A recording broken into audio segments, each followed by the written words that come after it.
licensed marijuana back in 2021, yet 3 years later, there's only 182 licensed dispensaries in a state with 20 million people. Meanwhile, Politico reports that Michigan, which has half the population, has over 800 dispensaries. Strict eligibility requirements on who could receive a license to open a dispensary, coupled with bureaucratic delays and lawsuits, have hampered the launch of legal stores in New York. The problem is that without enough licensed suppliers to meet the demand, thousands of unlicensed sellers have stepped in to fill the gap.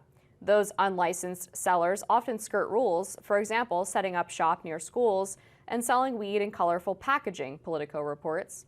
In response to the illegal shops, lawmakers gave state and local authorities more power to close those shops. So far, the New York State Illicit Cannabis Enforcement Task Force has padlocked over 1,000 shops. Still, there are likely thousands more still operating, and there are legal challenges threatening to derail the existing enforcement efforts.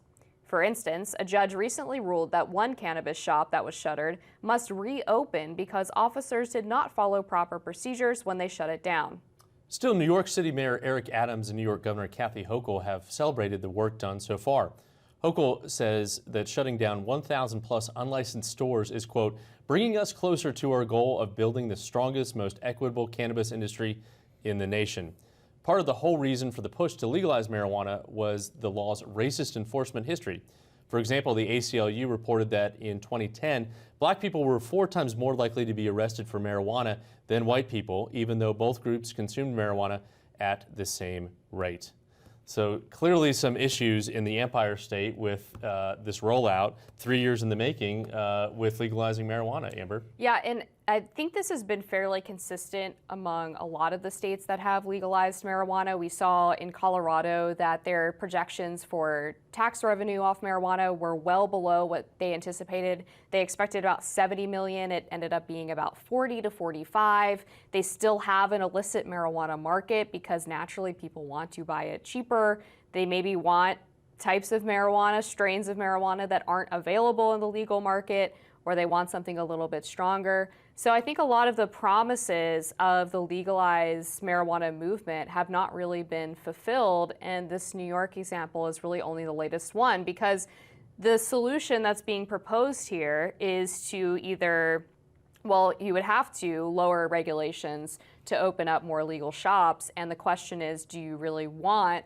marijuana to be less regulated, considering how high we've seen THC levels spiking in the past 10, 20 years. And certainly there's a regulatory component with all of this. The fact that I think 182 shops have just opened in the last 3 years compared in the intro that you mentioned that there's 800 legal dispensaries in the state of Michigan. Now they've had it on the books, that law, I think for just a few years longer. But with anything, when there's a vacuum like that, and especially not to, Robbie's not here, but channeling his libertarian views, whenever government is involved, it seems like it slows up and gums up the process, which is what we're seeing play out here, I think, in the Empire State for sure. Yeah, I was just thinking, if only Robbie were here. You'd have some strong opinions. Oh, he sure would. In California, actually, which is the largest state market for marijuana in the country, 2/3 of marijuana sales are still on the illicit market. So clearly no one has figured out the right solution to this problem. And again, I just go back to, in my personal opinion, is that it's incredibly difficult for government to get into an industry that has always been an industry of prohibition. Yeah. And That's a really good point. And sort of backroom, underhanded dealing, especially one that is very heavily controlled by the cartels right now, right? I mean, you have a huge problem with the southern border and the northern border, frankly, being trafficking choke points for drugs, whether it's fentanyl or something Especially like fentanyl, marijuana, yeah. right? And the cartels are not just going to cede control of that market to the U.S. government. Yeah, I think that totally makes sense. And there's also a political element to this. I think there's a number of ballot initiatives. I think they just confirmed it in Nebraska, which could be critical with that single member district in that state for the presidential race. I know they certified it also in Florida, I believe, for either medicinal or recreational. So there is a political component to all this as well. We've seen in the past, especially when it was on the ballot in Michigan, we talked about that earlier, where it was recreational. It was actually a boon to down ballot races. In fact, I think in that race, it was Gretchen Whitmer's first race as governor. More people voted on that ballot line and left the ballot box than voted at the top of the ticket for that governor's race. So we know there's a political dynamic too to marijuana politics, certainly in this country. Yeah, that's true, and that's an interesting point. And we kind of see the same thing with some of the abortion ballot measures in states That's a really as well. good point. And you know, going back to the cartel issue, the other problem is not just that the cartels are continuing their illicit trade, but a lot of them are actually getting involved in the legal market. So That's a really good point they're as well, using subsidiaries, shell companies, paying U.S. citizens to open up these shops, and then In name of only, course, pretty much, right, yeah. and then demanding a kickback or effectively controlling it.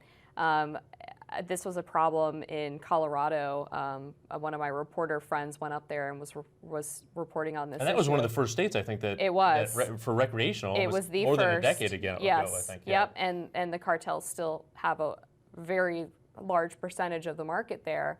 So again, this promise of, well, you're going to take out the illegal drug dealers, you're going to raise a bunch of tax revenue, and you're going to make it safer.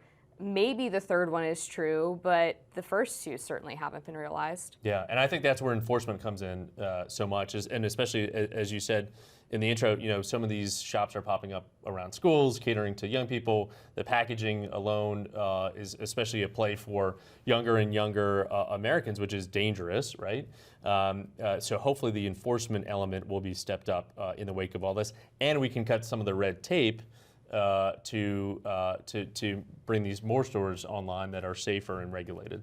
Yeah, definitely, because I mean, I have a lot of concerns about the rising THC levels in today's marijuana. We have seen links to young people who consume it on a regular basis having a higher likelihood of developing some kind of schizophrenia or other psychiatric condition, which is very concerning. Obviously, there are laws in place for how old you have to be to consume marijuana, but I mean, there's no question that allowing it to proliferate, allowing it in the legal market makes it more accessible for people who might not otherwise have access to it. So that's a concern as well. And you do see, though, on the political front, Republicans being more open-minded about this issue. It actually kind of makes some strange bedfellows. Exactly. In terms of some of these ballot committees are, you know, there's a good number of Republicans that are behind it right. as well. Especially if you have right libertarians, and you even hear some of the more traditional Republicans saying, well, I don't mind if someone smokes it in their own home, but I don't want to smell it when I'm out eating dinner. Sure, yeah. No, it's a really good point. And to that point too, you know, law enforcement has actually gotten involved in terms of supporting some of these initiatives that are well regulated because of the tax on, you know, local law enforcement, right, enforcing some of these drug laws for minor offenders, as opposed to the ability to really prosecute and go after more serious crimes in different communities. Yeah, I know we're going to continue to follow this story and the efforts to legalize marijuana in other states, but we're going to take a break and be back with more Rising after this.